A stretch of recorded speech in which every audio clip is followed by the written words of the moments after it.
Let's talk about the update to the Patreon lawsuit, because apparently the judge is allowing this to go ahead. So basically, as a quick update, seeing as I forgot the gentleman's name before, essentially Owen Benjamin was deplatformed. He was booted from Patreon, and as we can see from this little article from the Daily Dot here, the way they phrase it is alt-right comedian asked his fans to sue Patreon. Yeah.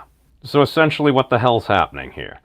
What's happening is basically he was booted. A number of other folks have been booted off before for a number of reasons. We remember Lauren Southern, where basically she ended up firing off a flare gun, basically an incendiary device towards a navigable vehicle. All right, some folks had a problem with that, but it's like, well, that was a thing. Now, what happens is if you read a number of these agreements that you have, and I'm pretty sure, like, as I was looking over some of these things, basically kind of just skimming, usually under terms of service, you kind of feel like you have no rights, we has all the rights and everything, and then it'll usually say, like, arbitration. What is the arbitration? How does that work? Well, basically, if somebody's in Silicon Valley, that's in the great state of California. So basically, all arbitration claims, you would need to go to California. It appears that I believe it's a recent law that they had passed. Now, again, I am not an attorney. I am not an attorney. But basically, they put it so that businesses that have that as a stipulation, essentially, they need to front the cost. So basically, they need to defend themselves in the arbitration as well as front the cost for your arbitration as well. So essentially, he has about 72 of his supporters that apparently has committed to going after Patreon. So how does it work? Basically, Patreon is essentially a platform where people can support the content creators that they like by basically having monthly donations. So they'll usually have different tiers and everything. Yes, I like Coles. It's all right. We understand these things. But basically, you can support creators. Shout out to my patron, Joe Franco, as well. But this may not be a good thing for Patreon. We're going to have to see what happens. So essentially, he was deplatformed, and it's pitched as essentially tortious interference. Again, I am not an attorney, but basically, those folks signed up to follow Mr. Benjamin.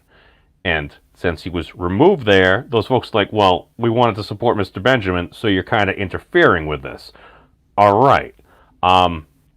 If they would need to put up the cost, because they recently changed their terms of service, but the judge is saying, well, no, you didn't change it before.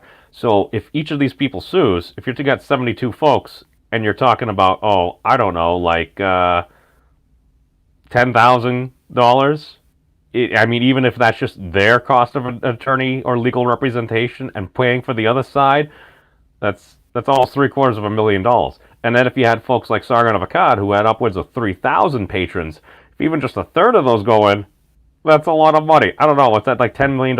And Patreon doesn't have a huge operating margin. That's the thing. If you actually look into it, their team's only like 103 people or something, I think the last time I checked. I could be completely off there. But where are they? They're basically a payment processor reallocator. It's like, all right, they have a nice, easy-to-use interface and application where if you would like to support folks, like, for example, I support Professor Heather Haig, Brett Weinstein's spouse. On there, it gives me access to some members-only live streams, access to their Discord as well. It's like, all right, if you want to support people, that's cool. You can support who you want. So it's a way for content creators to be able to help earn a living. I consider it hashtag democratic capitalism, basically, because it's part of the modern means of production. That's why I think we should be very careful. And essentially, unless somebody's really breaking the law or doing something completely egregious, we should be very careful about excluding people from the means of production. That's just my point of personal preference.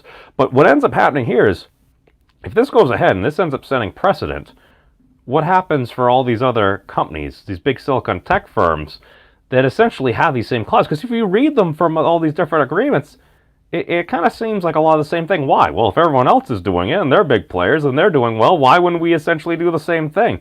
So I'm thinking about, like, maybe folks who are part of the YouTube Partner Program, or basically on any other platform where they have records of them making a living. You might not like the words coming out of their mouth, but as long as they're not inciting violence or anything, it's like, if they ain't breaking the law, it's like, that's the thing. That's why I'm like, this is the modern means of production. But what ends up happening if all of a sudden you had 1,000 people from like YouTube or Google or whatever it might be.